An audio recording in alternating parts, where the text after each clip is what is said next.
The northern fortress trembled beneath the weight of the storm. Snow crashed against the ancient walls hard enough to shake iron lanterns from their hooks. Wind screamed through the mountain passes like starving wolves, while darkness swallowed the sky above the kingdom. Inside the fortress, fear moved faster than the storm itself. Servants rushed through smoke-filled corridors carrying blankets, jewelry, scrolls, anything they believed worth saving. Guards shouted conflicting orders, while flames spread across the eastern wing with terrifying speed.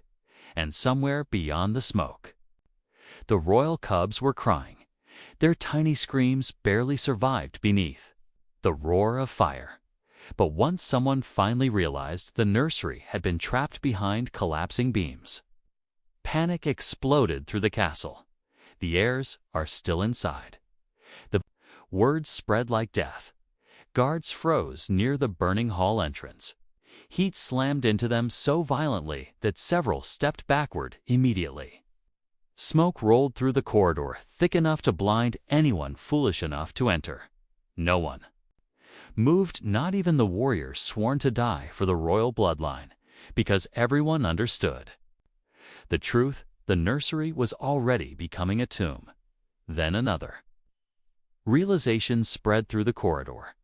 The Luna was gone. Servants exchanged frightened looks. Some whispered that she had escaped toward the protected lower chambers the moment the fire began. Others insisted she had collapsed from fear, but none of that mattered now. The cubs were still screaming, and their cries were growing weaker. At the far end of the corridor stood a young servant wrapped in ash-stained wool. No one noticed her at first. She was invisible in the way servants often became invisible inside royal walls. Quiet hands, lowered eyes, a life built around existing without being seen. But when the cubs cried again, something inside her broke before anyone could stop her. She ran forward. Several guards shouted in shock as she pushed through the smoke and disappeared into the flames. The corridor erupted instantly. She die. She's insane. No. Servant survives that fire, but the girl never stopped running. The heat tore against her skin. Smoke burned down her throat. Pieces of the ceiling crashed around her as she forced herself deeper into the burning hallway. The nursery doors had already partially collapsed inward. Inside, fire consumed silk curtains and wooden beams while the royal cubs screamed from their cradle near the far wall. The girl did not think. She only moved. She wrapped the cubs against her chest and dropped low beneath the smoke. Flames spread across the ceiling above her. Burning wood shattered beside her knees. One wrong movement would kill all three of them. Still, she held the cubs tighter. "It's all right," she whispered through smoke and pain, though her own body trembled violently. "You're all right," strangely. The cubs stopped crying. Not completely, but enough. Enough that the room suddenly felt horrifyingly quiet. The servant froze for half a second. The twins stared up at her with wide silver eyes, their tiny bodies relaxing against her chest as if they recognized her, as if they trusted her. Then the ceiling cracked above them. The servant shielded the cubs with her own body just as burning wood crashed downward. Pain exploded across her back. The room disappeared into fire, and then roar shook the corridor outside. Not thunder, not the storm. The Alpha King had arrived. King Kael moved through the fortress like wrath itself. Snow melted against his black armor as warriors struggled to keep pace behind him. The moment he learned his heirs were trapped inside the eastern wing, something primal awakened inside him. Fear, real. Fear, not for his kingdom, not for his throne, for his children. The smoke grew thicker as he reached the ruined corridor. Guards immediately lowered their heads in shame, because none of them had entered the flames. None of them could explain why, but Kael barely heard them. His hearing had narrowed to one sound only: silence. The cubs were no longer crying. The king stared at the burning nursery doors, then he walked directly into the fire. The heat would have forced ordinary men backward instantly. But Kael kept moving through collapsing smoke until he saw movement near the far wall. A body, small dot, curled protectively around the cradle for one terrible moment. Kael thought he was too late. Then one of the cubs moved weakly beneath the woman's arms. Kael crossed the room in seconds. The servant was unconscious. Her back burned badly enough that ash covered most of her clothing. Yet even unconscious, her body remained wrapped protectively around the cubs, like she had chosen to burn before allowing the fire near them. Kael stared at her, face through the smoke. He had seen her before. Somewhere inside the castle, corridors, always silent, always unnoticed. But in that moment, she looked more important than anyone in the kingdom. Kael lifted the cubs carefully into one arm. Then he picked up the unconscious servant with the other and carried all three of them out of the flames. The corridor fell silent when the king emerged, because the impossible had happened. The heirs were alive. Several servants collapsed into tears immediately. Guards lowered their weapons in visible relief. But Kael noticed something strange almost instantly. The moment the cubs left the unconscious servant's arms, they started crying again. Violently, the wet nurses rushed forward. Nothing worked. The royal healers tried taking them. The crying became worse.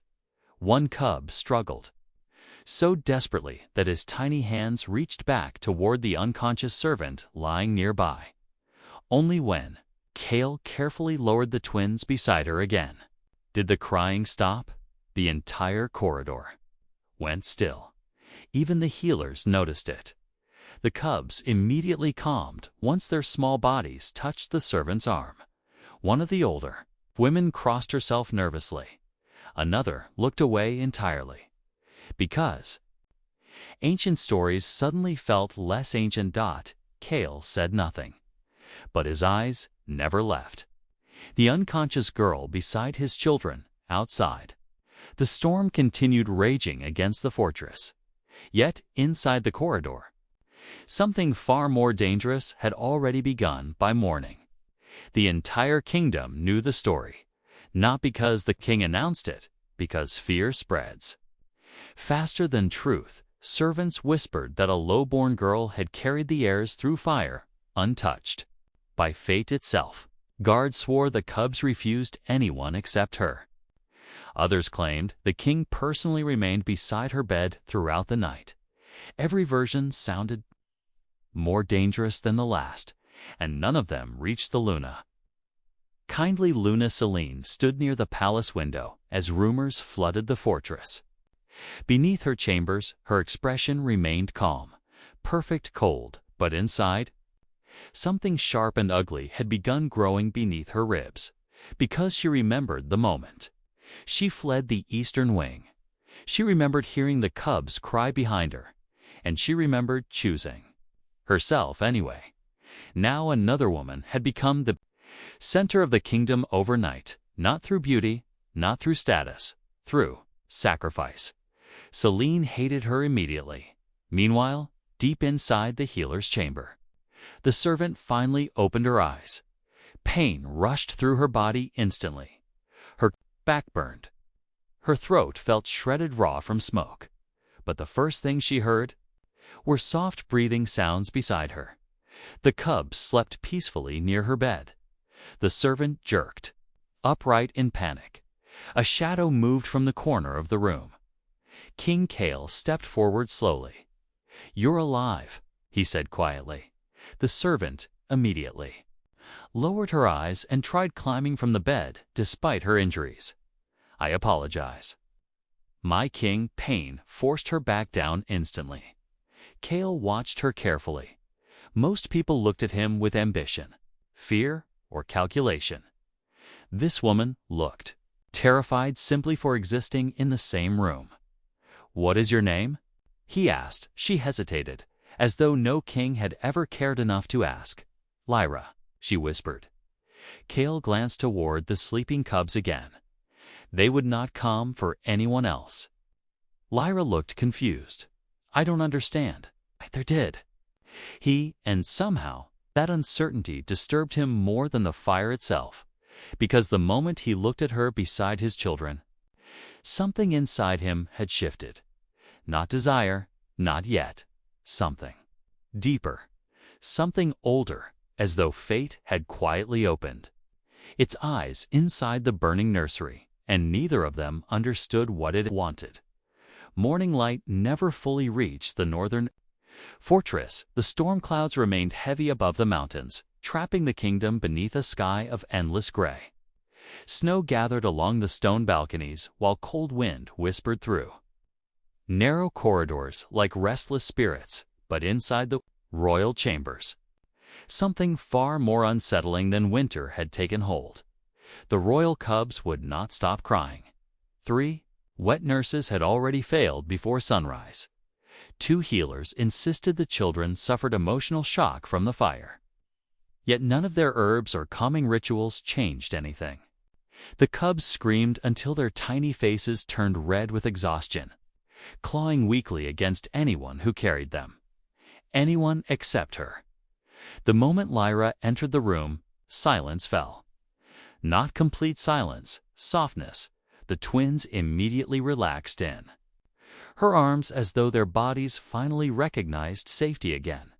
One curled against her chest while the other gripped her sleeve with tiny fingers before falling asleep almost instantly. The room went still. Several servants exchanged nervous looks. Even the oldest healer seemed disturbed, because newborn. Heirs did not bond this quickly with strangers, especially not royal blood. Lyra herself looked frightened by it. "You should take them back," she whispered carefully, trying not to wake the sleeping cubs. "They belong beside the Luna." No one moved. The healer lowered her eyes instead, because everyone inside the chamber already knew the painful truth. The cubs cried harder whenever Selene held them at first. The palace tried hiding it, but castles were living things built from whispers. Secrets moved through servants faster than wildfire, twisting through kitchens, corridors, guard posts, and banquet halls before sunrise had fully passed. By midday, rumors had already become dangerous. The cubs preferred the servant, the king remained near her chamber. The Luna had abandoned her heirs during the fire. Ancient fate bonds were awakening. Every whisper cut deeper than the last, and all of them eventually reached Selene. The Luna sat motionless inside her private chambers, while a servant brushed silver oil through her dark hair. Her posture remained elegant, controlled, perfect. But the glass in her hand cracked slowly beneath tightening fingers. "She is still with the cubs?" Selene asked softly. The servant hesitated before answering. "Yes, my Luna." Selena's jaw tightened almost invisibly. "And the king? He has not left the nursery chambers since dawn." Silence. The servant suddenly looked terrified of remaining inside the room. Selene noticed it. Immediately, fear, not respect, fear. The Luna dismissed the servant with a cold wave of her hand before rising slowly from her chair. Her reflection waited. In the mirror across the room, beautiful, royal, untouchable. Everything a Luna should be. So why? Why had the cubs looked at another woman the way children were supposed to look at their mother? Selene turned away sharply, because deep inside herself, she already knew the answer she feared most. The servant had done something she never could. She had chosen the cubs before herself. Meanwhile, inside the nursery chambers, Lyra carefully rocked one of the twins beside the fire. The room smelled faintly of herbs and smoke. Burn marks still covered parts of her back beneath fresh bandages. But she ignored the pain completely whenever the cubs stirred. She did not belong here. Every instinct inside her screamed that. Truth repeatedly. Servants like her survived by remaining invisible, quiet, forgettable. But now the royal guards bowed when she entered rooms. The healers watched her cautiously, and the Alpha King himself had barely taken his eyes off her since the fire. It terrified her. A heavy knock echoed through the chamber doors. Lyra immediately stood. King Kael entered moments later. The room seemed smaller whenever he appeared, tall, silent, heavy with authority. Even without speaking, yet today's exhaustion shadowed his face beneath the sharpness of his expression. He had not slept since the fire. Lyra could see it in his eyes.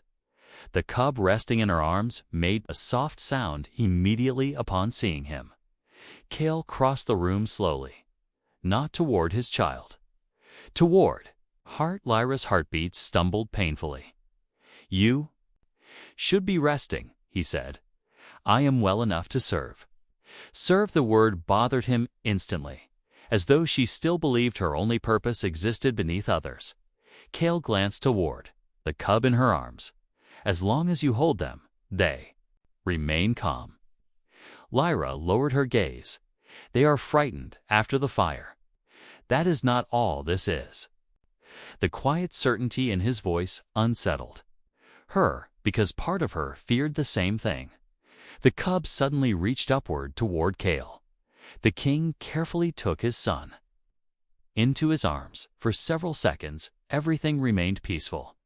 Then the child started crying again. Sharp, immediate. Kael frowned the moment Lyra touched the cub's small hand again.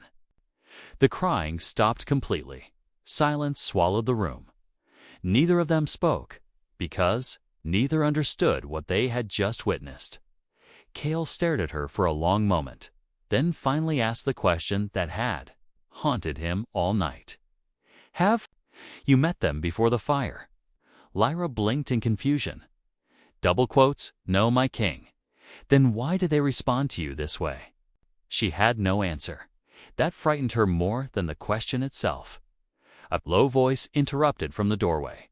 "Because children recognize warmth faster than adults do." Both turned instantly. An elderly woman stood near the entrance, wrapped in heavy gray robes marked with ancient royal symbols. Elder Mira, one of the oldest surviving advisors of the kingdom, and one of the few people powerful enough to enter without permission. Kael's expression hardened slightly. "You speak carefully around rumors, Elder." Mira stepped closer slowly, her pale eyes fixed entirely on Lyra. "I speak carefully because I remember old stories most people prefer forgetting." The room grew colder somehow. Lyra lowered her head respectfully. Uncomfortable beneath the elder's stare, Myra stopped directly before her. "Tell me," the elder said quietly. "When you heard the cubs crying inside the fire, what did you feel?" Lyra swallowed. "I don't know." "Try." Pain flickered across Lyra's face as she searched for words. "It felt," she whispered slowly. "Wrong." Kael watched her carefully. Lyra continued, "I knew I should have been afraid. Everyone else was, but when I heard them crying..." Her voice weakened. It felt like something inside me was tearing apart. Silence. Myra's expression darkened with ancient recognition. Kael noticed it immediately. "What are you not saying?" He demanded that the elder look toward the sleeping cubs. "In the oldest bloodline records," she said quietly, "there are mentions of bonds awakened not through ceremony, but sacrifice." Lyra stared at her in confusion. Kael's jaw tightened. "Mating legends, not legends," Mira corrected softly. "Forgotten truths." The fire crackled sharply behind them. Mira stepped closer toward Kael. "The old bloodlines believed fate sometimes revealed true bonds through instinctive protection, especially where children were concerned." Lyra's face paled immediately. "No," she whispered. "That's impossible." Myra's eyes softened slightly. "Perhaps. But Kael noticed something far more dangerous than the elder's words. The cubs had fallen asleep. Again, both of them, only after Lyra touched them. Hours later, the whispers inside the fortress had transformed into division. Some servants called Lyra blessed. Others called her dangerous. A few claimed the moon goddess herself had marked the servant during the fire. But the cruelest rumors came from nobles, loyal to Selene, manipulative servant, power-hungry outsider. A woman using tragedy to climb toward the throne.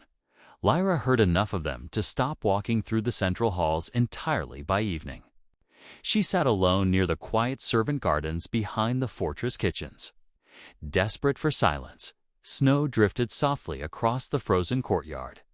For the first time since the fire, she finally allowed herself to cry. Not loudly, not dramatically, just quiet tears. She could no longer hold back, because none of this felt real. Yesterday, she had been invisible. Today, people looked at her like she carried the power to destroy kingdoms. A shadow appeared near the garden entrance. Kael Lyra quickly wiped her face and stood. "My king, sit." The single word stopped her instantly. Kael approached slowly through the falling snow. For a long moment, neither spoke. Then his voice came quieter than before. "They're calling you names already." Lyra looked away. "It does not matter." "It does." She shook her head weakly. "I am only a servant." Again, that word only. Kael studied her carefully beneath the snow-filled sky. He had known countless people throughout his life. Warriors, hungry for glory. Nobles obsessed with power. Women desperate for status. Yet, this woman sat trembling simply because attention existed near her at all. And somehow, that honesty pulled at something buried deep inside him. "You saved my children," Kael said quietly. Lyra's eyes lowered instantly. Anyone would have done the same. No. The answer came hard enough to freeze the air between them. Because both of them knew the truth. No one else had moved. Kael looked toward the storm-covered mountains. "When I entered the nursery," his voice slowed slightly, "you were burning." Lyra closed her eyes painfully. And still, Kael continued. "You shielded them before yourself." The memory shook him even now.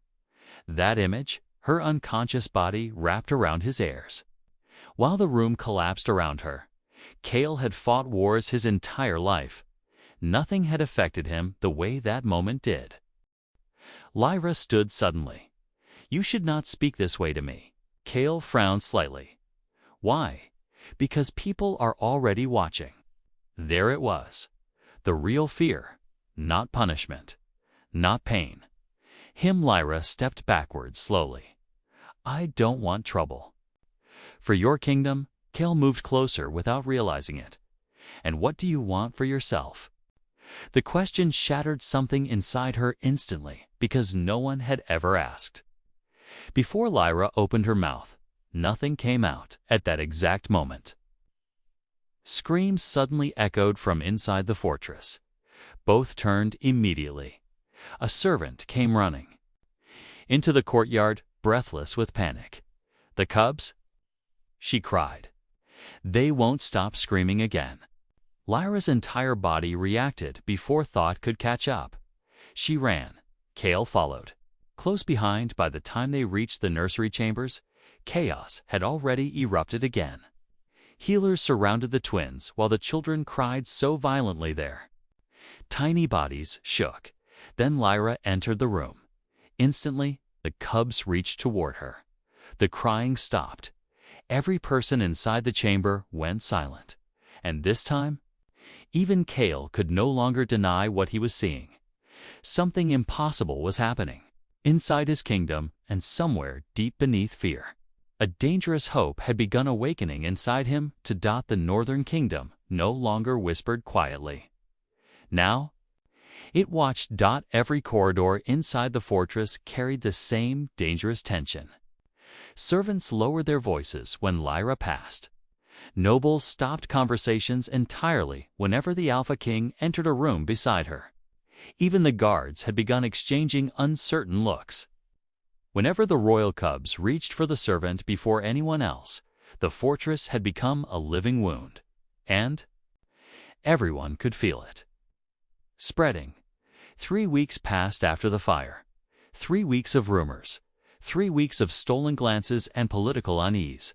3 weeks of the Alpha King slowly forgetting how to keep emotional distance from the woman who saved. His heirs, Lyra tried to disappear again. She truly did. She avoided royal gatherings.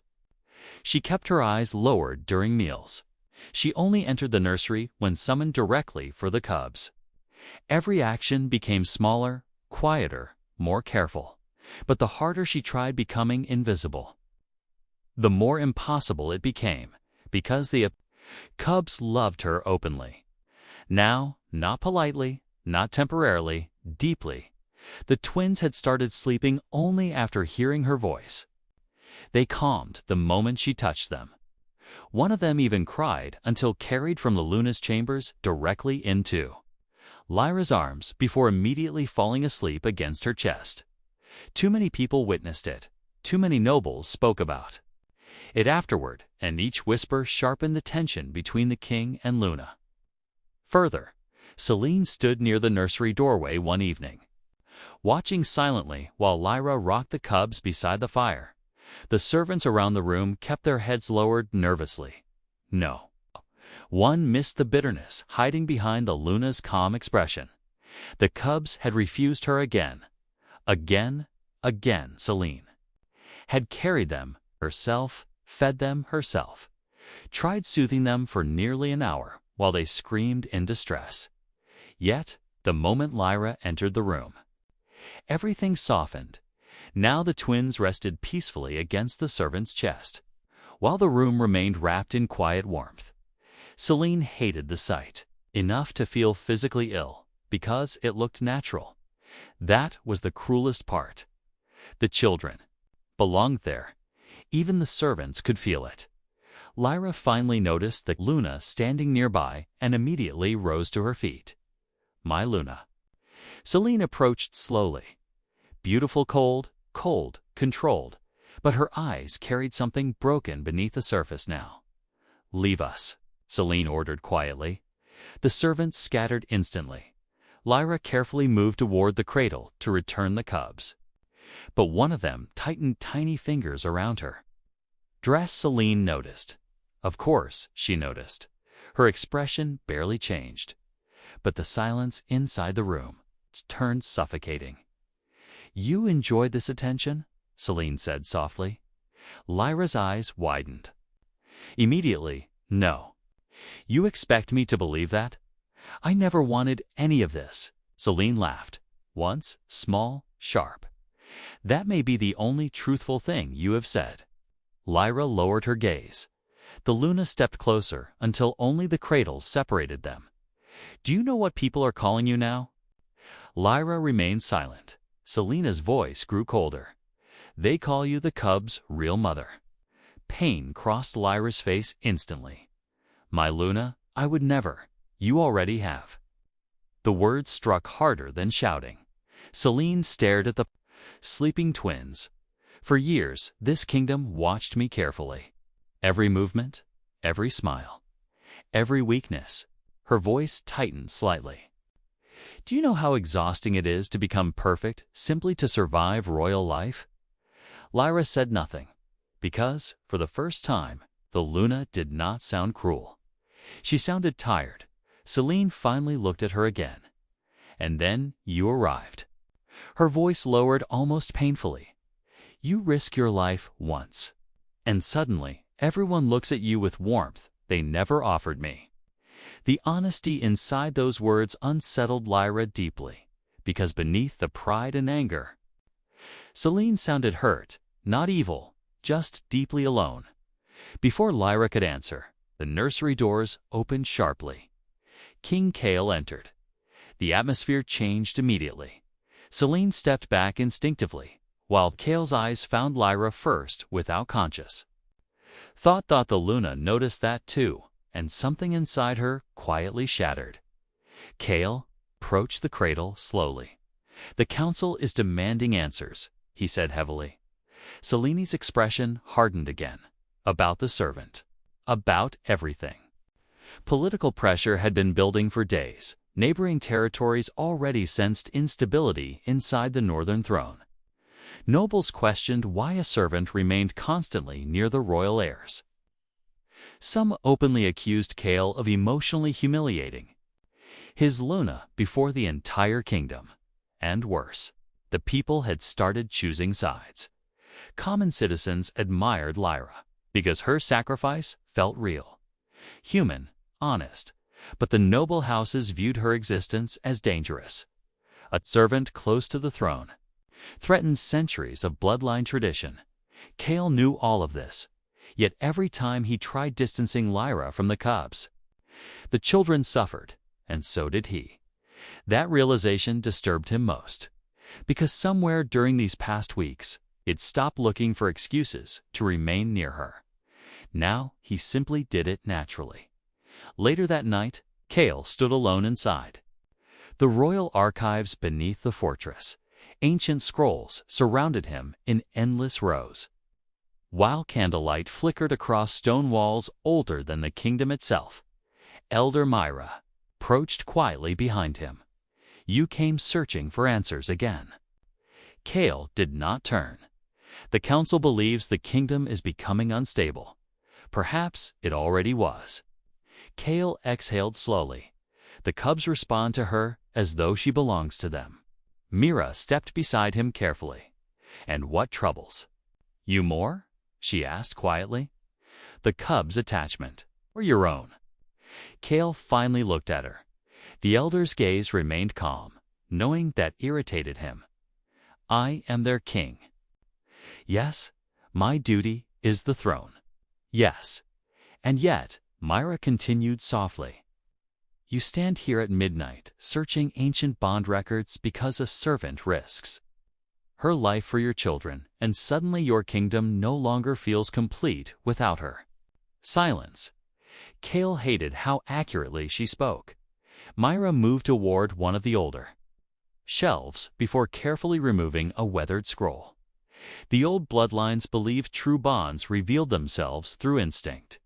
She explained quietly, "Not attraction, not ceremony. Recognition." Kael took the scroll slowly, and the cubs. Children recognize truth faster than adults. He had heard those words before, but now they felt heavier somehow. Myra's single quote's voice softened further.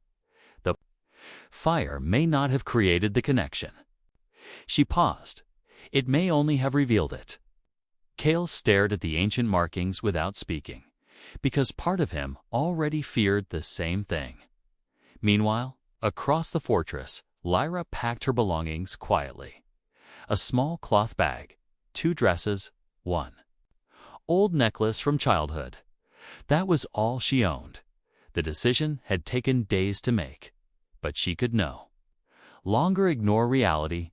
Her existence inside the palace was poisoning the kingdom. The Luna hated her.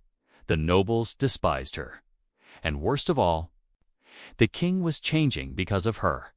Lyra saw it every time. He looked at her now, the restraint weakening, the distance fading. If she stayed longer, the entire kingdom would eventually break apart around them. So she decided to leave before that happened. A quiet knock interrupted her thoughts. Lyra quickly hid the travel bag beneath her bed. Kael entered moments later. His expression immediately sharpened. "You're leaving." "Not a question." Lyra froze. "I." Kael noticed the packed belongings instantly. Anger flickered across his face. "Not cruel anger. Fear. You plan to disappear." "I cannot stay." Here, the words came out trembling. Kael stepped closer. "Why?" "Because people already hate me. That is not your burden.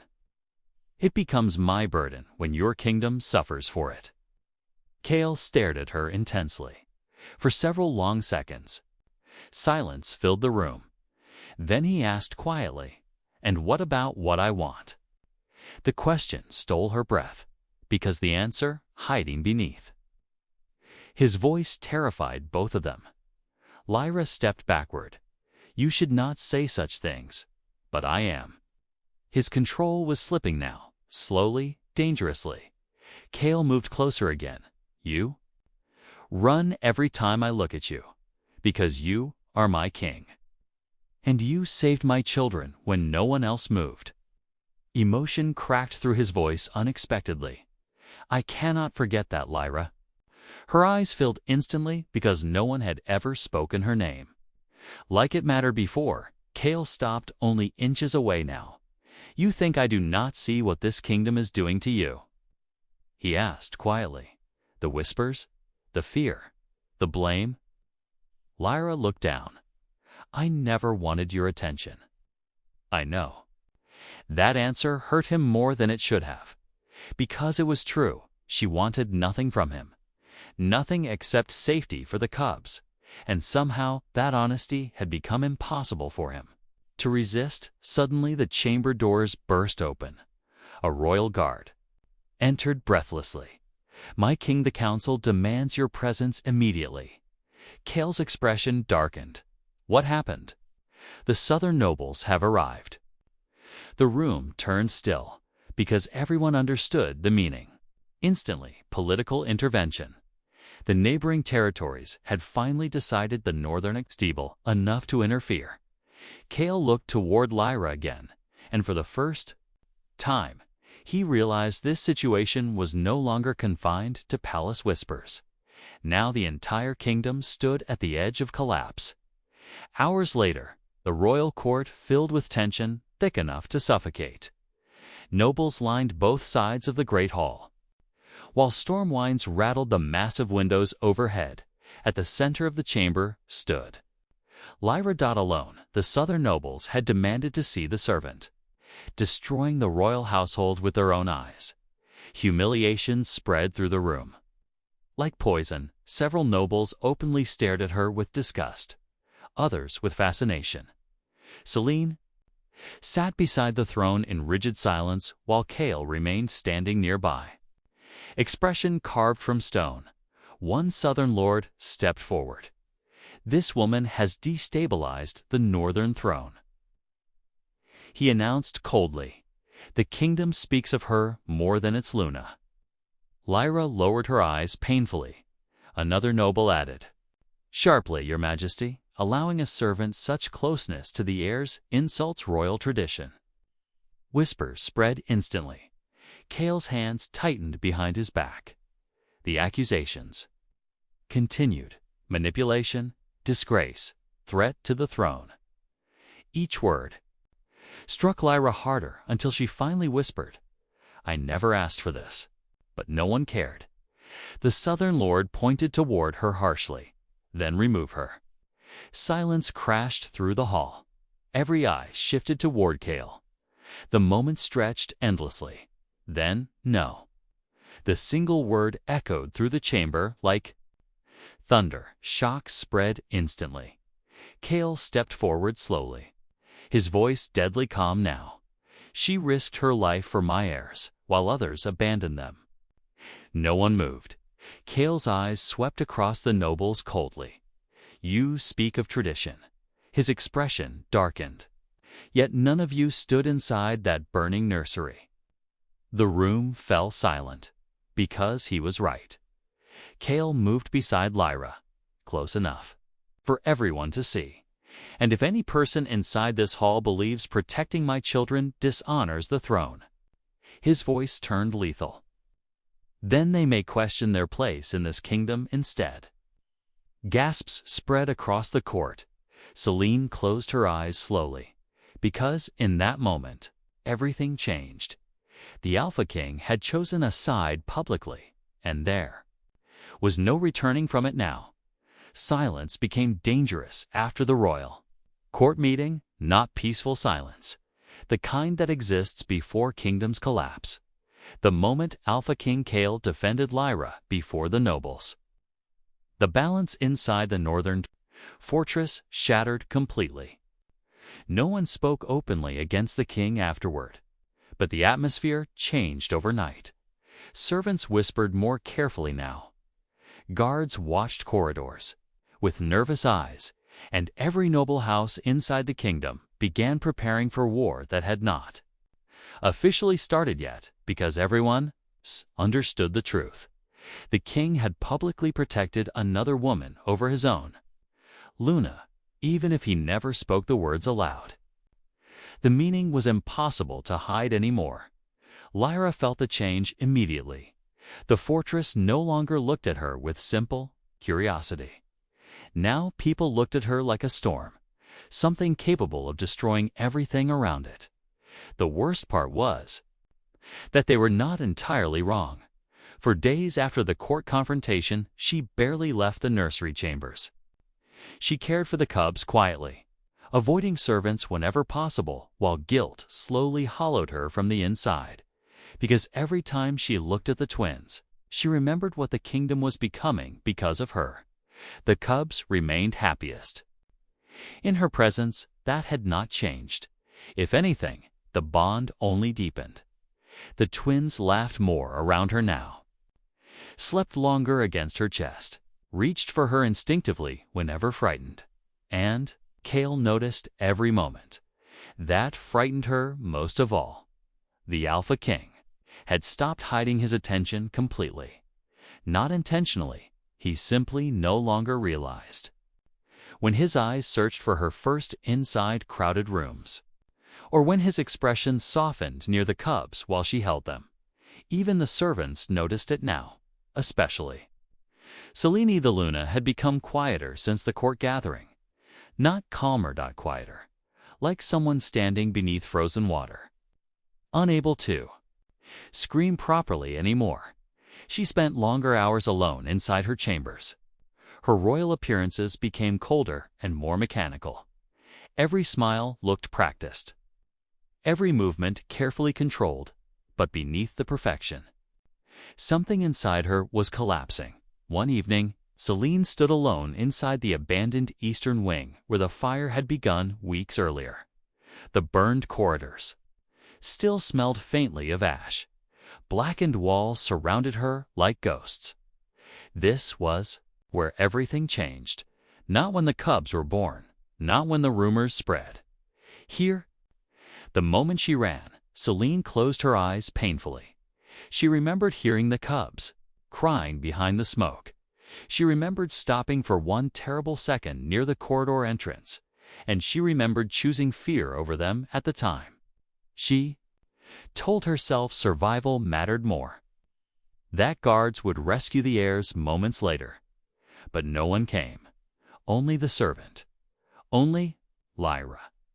Selene pressed trembling fingers against her mouth, because deep inside herself, she knew the cruelest truth of all. If their positions had been reversed, Lyra would have died before abandoning those children, and that realization had started poisoning everything inside her. Footsteps echoed through the burned corridor. Selene quickly straightened. Elder Mira approached slowly beneath the ruined archways. "You should not be here alone," the elder said softly. Selene laughed bitterly. "Everyone leaves me alone now." Mira stopped beside her quietly. For several moments, neither spoke. Then Selene asked the question she had avoided for weeks. "Tell me honestly." Her voice weakened slightly. "Do you believe the stories?" Myra looked toward the burned nursery. Doors. The old Bond legends. Yes. The elder remained silent for too long. That silence became its own answer. Selene's eyes filled, slowly, with painful understanding. "So, it's true." "Nothing is certain," Mira replied carefully, "but possible." The word shattered something fragile inside the loon, instantly. Selene turned away sharply. "I gave this kingdom everything," she whispered. "I learned their rules, their politics, their expectations. I buried every weakness because that is what survival required. Her breathing trembled, and now she laughed once painfully. Now a servant risks her life once, and suddenly everyone looks at her the way they were supposed to look at me. Myra's expression softened. Fear and love are not the same thing, child. Selene closed her eyes. I know. That was the problem. Meanwhile, Kael stood inside the training courtyard beneath, falling snow while royal warriors clashed around him. Normally, combat cleared his mind. Today, it only made him angrier. Every thought returned to Lyra. Her fear, her guilt. The way she flinched whenever people whispered nearby. And beneath all of it, his growing inability to imagine the fortress without her inside it. A warrior lunged toward him suddenly. Kael disarmed. The man so violently, the sword shattered across stone. The entire courtyard fell silent instantly. The king breathed heavily, not from exhaustion, from frustration, because the truth had become impossible to escape. He wanted her near him, not as servant, not as obligation. Something far more dangerous. A royal messenger entered the courtyard moments later. My king, he said carefully, the cubs are asking for Lyra again. Kael frowned slightly. She was with them this morning. The messenger hesitated. She cannot be found. The world seemed to stop. Kael turned instantly. What? A panic moved through him before reason could catch it. Within minutes, guards searched the fortress while servants whispered nervously through corridors. The nursery stood in chaos because the twins would not stop crying. Kael reached Lyra's chamber himself, empty. The small room looked painfully bare. Then he noticed the missing belongings. His chest tightened instantly. She left the realization. Hit harder than battle wounds. Kael grabbed the edge of the doorway so violently the wood cracked. Beneath his hand, she was truly gone. Outside the fortress gates, Lyra pulled her cloak tighter against the snowstorm while tears blurred her vision. Every step away from the kingdom felt unbearable, but necessary. She could not destroy them further. Not the cubs, not Kael, not even Selene. The kingdom needed stability, more than it needed her, so she walked deeper into the storm alone. Behind her, the fortress disappeared slowly beneath snow and darkness. But no matter how far she walked, she still heard the cubs crying in her memory. By nightfall, the entire fortress felt wrong. The twins had cried themselves into exhaustion. Nothing soothed them, not healers, not wet nurses, not even Kael. The king stood near the nursery window while one of the cubs screamed weakly against his shoulder. Something primal twisted inside him painfully. He finally understood the truth he had resisted 4 weeks. The fortress no longer felt whole without her. A guard entered quickly. We found tracks leading toward the southern pass. Kael turned immediately. She left alone. Yes, my king. Without another word, Kael stormed from the nursery. Selene appeared in the corridor just as he passed. You're going after her? Not a question. Kael stopped. Snowlight filtered through the windows between them, for the first time in years. They looked like strangers. She believes leaving protects this kingdom. Kael said quietly. Selene's expression tightened. And does it not? Kael said nothing, because he no longer knew. Selene stepped closer, slowly. If you bring her back, her voice cracked slightly. Nothing will survive this. Kael finally looked at her fully. Pain moved across his face. Not hatred, not cruelty. Regret, I think. He said quietly, we already lost everything long before the fire. The words destroyed whatever remained between them. Selene stepped backward as though struck, and Kael walked away. Hours later, Kael found Lyra near the frozen cliffs beyond the southern pass. Snow whipped violently across the mountains while darkness swallowed most of the road below. Lyra stood near the edge, trembling beneath her cloak. She looked heartbreakingly small against the storm. Kael approached slowly. "You left without saying goodbye." Lyra closed her eyes painfully. "You should not have followed me. The cubs are inconsolable." Her face crumpled immediately. That hurt more than anything else could have. Kael stopped only a few feet away now. "You think leaving fixes this? It protects them." "No." His voice deepened sharply. "It protects you from blame." Lyra shook her head desperately. "The kingdom hates me. The kingdom fears change." And the Luna, silence. Snow crashed around them violently. Finally, Lyra whispered the truth, destroying her inside. She was supposed to be enough. Kael stared at her. "She is their mother, and you saved them when she did not." Emotion cracked through his restraint completely now. "You keep trying to make yourself smaller so everyone else feels comfortable." He stepped closer. But nothing about what happened was small, Lyra. Her eyes filled with tears. "I never wanted your life to fall apart." Kael's voice lowered. It was already falling apart. The storm screamed around them, and suddenly, Lyra understood. This was never only about fate bonds or rumors. It was loneliness. Kael had been lonely long before he met her. So had the cubs. So had Selene. All of them trapped inside roles they no longer knew how to survive. Kael moved closer carefully. "When I entered that fire," he whispered, "you were willing to die for them." Lyra's breathing shook. "I would do it again." The honesty in those words shattered the final wall inside him because he believed her completely. Then suddenly, a voice echoed behind them. "You see?" Both turned sharply. Selene stood several feet away beneath the storm, alone, her silver cloak whipped violently in the wind while tears mixed with falling snow across her face. "You would destroy kingdoms for her." Selene whispered. Kael stepped forward immediately. "You should not be here." "No," Selene said brokenly. "I should have been there." Silence crushed the mountains. Selene looked toward Lyra. "Not with hatred anymore, with grief. The cubs cry for you." She whispered painfully. "And every time they do, I remember that night." Her voice broke entirely now. "I heard them screaming." Lyra froze. Selene's tears finally fell openly, and I ran. The storm ended 3 days later, for the first time in weeks.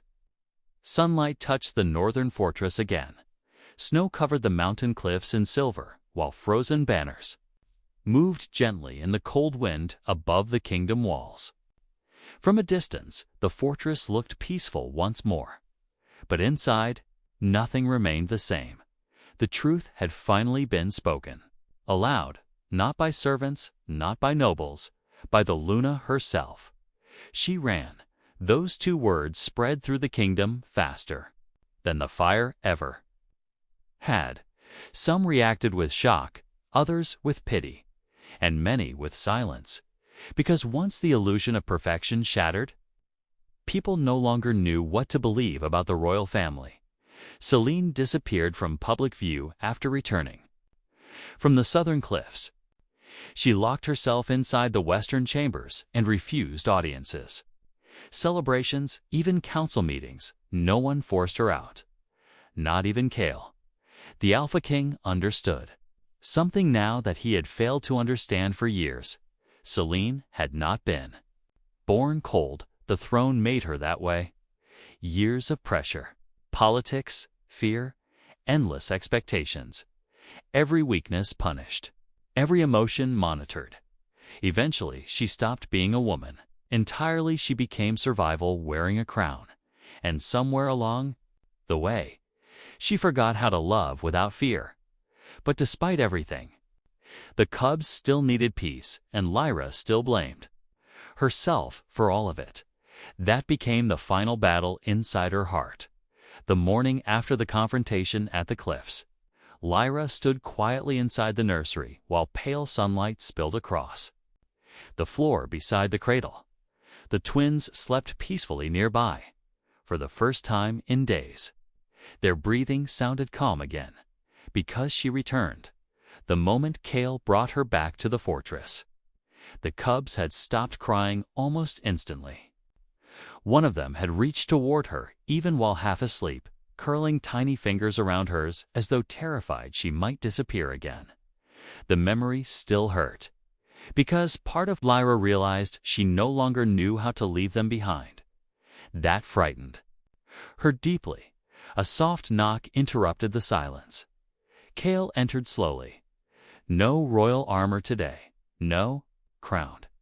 Just exhaustion beneath quiet eyes. Lyra immediately stood. "You should rest," she whispered. Kael looked toward the cubs first, then toward her. "I could say the same." The room fell quiet again. These silences between them had changed now. They no longer felt uncertain, only heavy, full of truths neither could hide anymore. Kael stepped closer toward the cradle. They slept through the night. Lyra nodded softly. They were afraid, so was I. The confession slipped out before he could stop it. Lyra looked at him immediately. Kael stared down at the sleeping twins. "When?" "They told me you left." His jaw tightened slightly.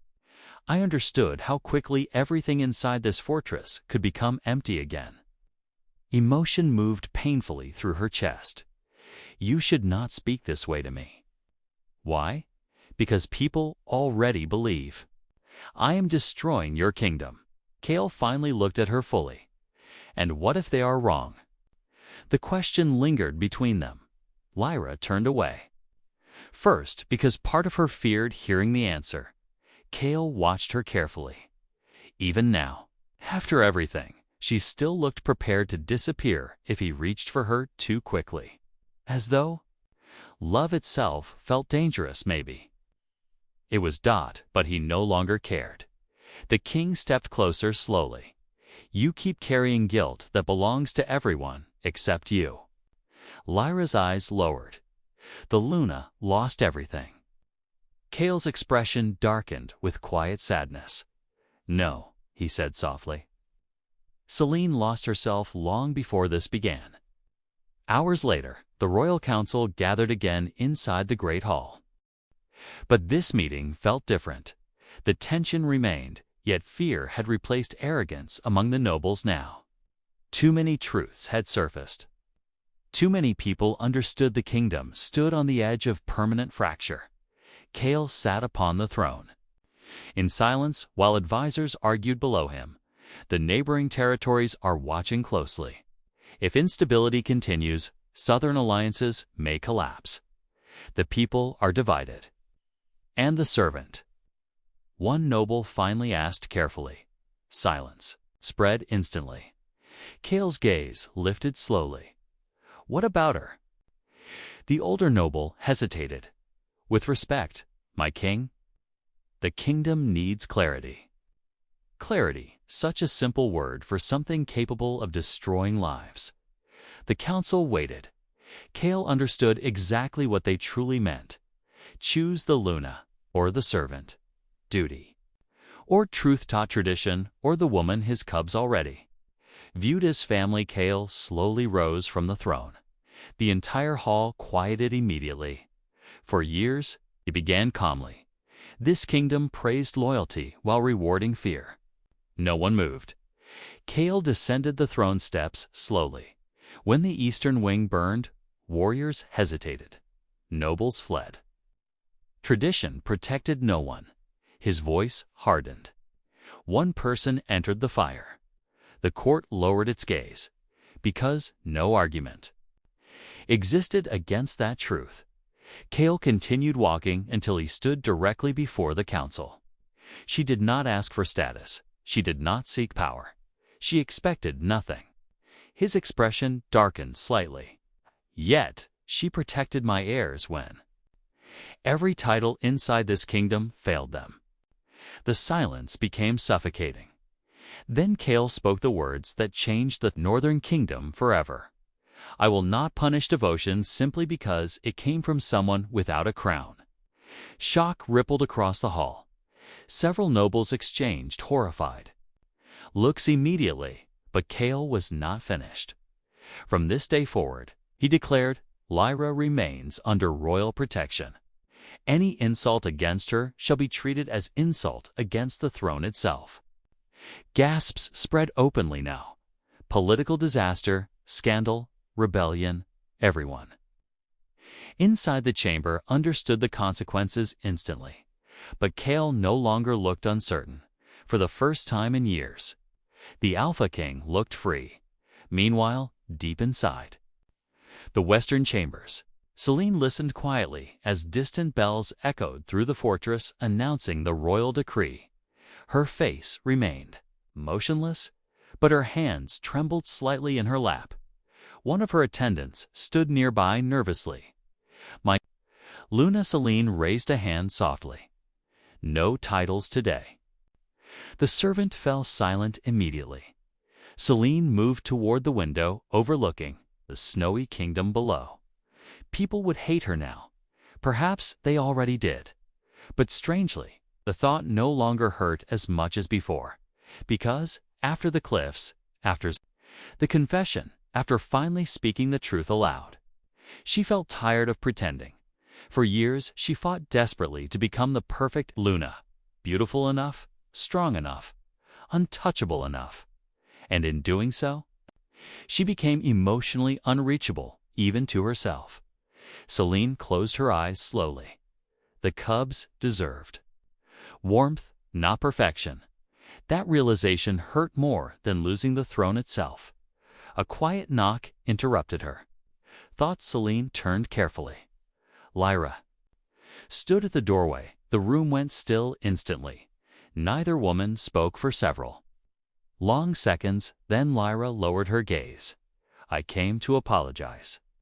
Selene almost laughed. The sadness in it would have broken weaker people. "You still believe this was your fault?" Lyra remained silent. Selene studied her quietly. The servant looked exhausted, frightened, uncertain, not victorious, not manipulative, just overwhelmed by emotions far larger than herself. And suddenly, Selene understood why the cubs trusted her so completely. Lyra loved, without calculation, something Selene herself had forgotten how to do. The Luna walked slowly toward her. When the fire started, Selene whispered, "I was afraid." Lyra's eyes lifted carefully. "I know." "No," Selene said painfully. "You don't." Tears filled her eyes again. "I spent my entire life surviving through control. The moment everything collapsed, her breathing shook. I chose myself first." Silence wrapped around the room. Selene finally looked directly at Lyra. "You chose them."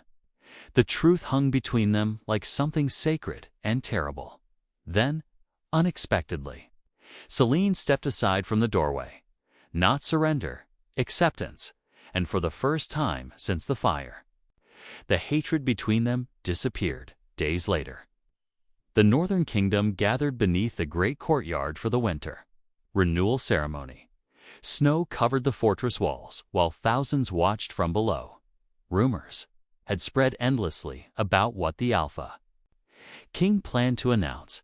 Some expected exile, others expected abdication. No one expected honesty.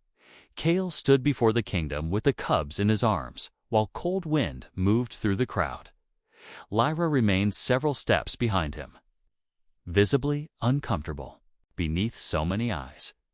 Then one of the cubs reached toward her. The movement looked tiny, but the entire kingdom saw it. Kael turned slowly toward her. For a moment, neither moved. Then the king crossed the distance between them and placed the cub gently into her arms. The child immediately relaxed. Against her chest, the crowd fell silent. Kael's voice echoed across the courtyard. This kingdom taught me strength meant distance. Snow drifted softly around him, but the woman standing beside me taught my heirs something greater. Lyra's eyes widened slightly. Kael looked directly at the people now. She asked for nothing. His voice deepened. Yet she gave everything. Emotion tightened through the crowd. Kael finally turned back toward Lyra. And for the first time, the entire kingdom witnessed softness in their king. "I spent too long confusing duty with truth," he said quietly. "I will not make that mistake again." The world seemed to stop breathing. Then Kael gently touched the cub's small hand, resting against Lyra, and spoke the words the kingdom would remember forever. "She is the only mate I will ever choose." Shock swept through the fortress like thunder. Some nobles looked horrified, others emotional, but none of it mattered anymore, because Lyra finally understood something herself. She was no longer invisible, not servant, not outsider, family. The cubs curled peacefully against her, while Kael stood beside her beneath the falling snow, and somewhere far beyond the northern mountains, other kingdoms were already beginning to watch. Winter loosened its grip slowly across the northern mountains. Snow still covered the fortress towers, but the frozen rivers beneath the cliffs had finally begun to move again. For the first time in months, sunlight reached the kingdom without storms swallowing it whole. Yet peace inside the northern fortress felt fragile, temporary, like glass waiting to crack, because Kael's declaration changed more than his kingdom. It awakened the attention of every neighboring throne. The news traveled across territories faster than merchants or armies ever could. The Alpha King had publicly rejected royal tradition. A servant now stood beside the northern heirs and the Lunas. Silence after the announcement only confirmed the rumors were true to outsiders. The northern kingdom suddenly looked vulnerable, divided, emotional, weak, which meant dangerous people had started paying attention. Lyra felt it before anyone spoke the truth aloud. The fortress had grown quieter around her again, but not with hatred. This time with caution. The servants bowed lower now.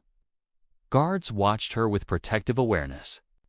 Even noble families who once mocked her avoided direct conflict after Kael's public declaration. But fear still followed her through the halls. Not fear of her, fear for her one evening. Lyra stood beside the nursery balcony, holding one of the twins against her chest, while sunset painted the mountains gold beyond the fortress walls. The cub slept peacefully in her arms. For a moment, everything felt still, safe. Then Kael entered the chamber, carrying a sealed, black scroll.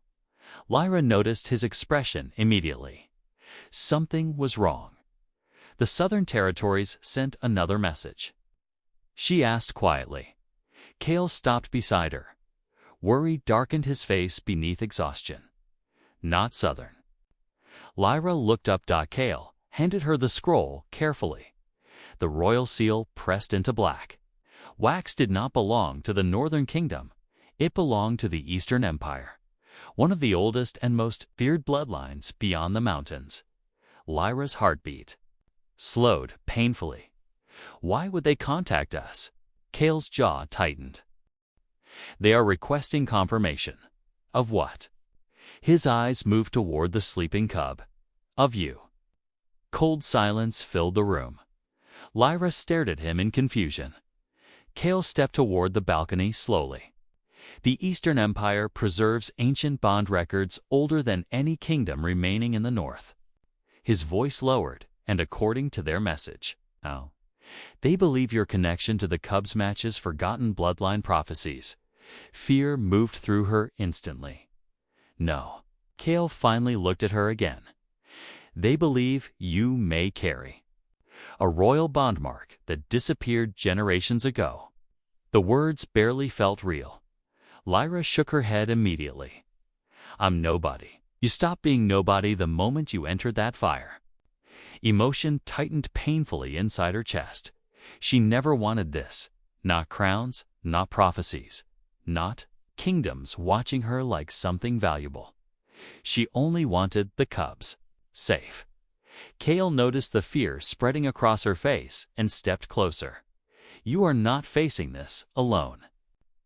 Lyra looked away weakly. That is exactly what terrifies me, because now it was no longer about palace rumors. Entire kingdoms were watching, and powerful rulers rarely watched without wanting something. Suddenly, rapid footsteps echoed outside. The chamber, a royal guard burst through the doors breathlessly. My King Kael turned sharply. What happened? The Eastern delegates have arrived early. The room went still. They crossed the southern pass an hour ago. The guard continued nervously. And they are demanding immediate audience with the woman who saved the heirs. Lyra's face lost color instantly. Kael's expression darkened. How many? The guard hesitated. An entire royal escort.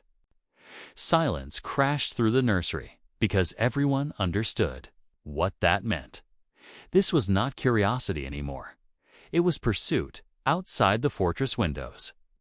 Dark banners slowly appeared along the mountain road below. Dozens of armored riders moved through the snow toward the northern gates while black wolves ran beside their horses. Ancient symbols covered their armor, like warnings from another age. Lyra stared at them from the balcony with growing dread. One truth became horrifyingly clear in that moment. The fire had never been the end. Of her story, it was only the beginning. And somewhere deep within the Eastern Empire, someone had been waiting a very long time for a woman like her to appear.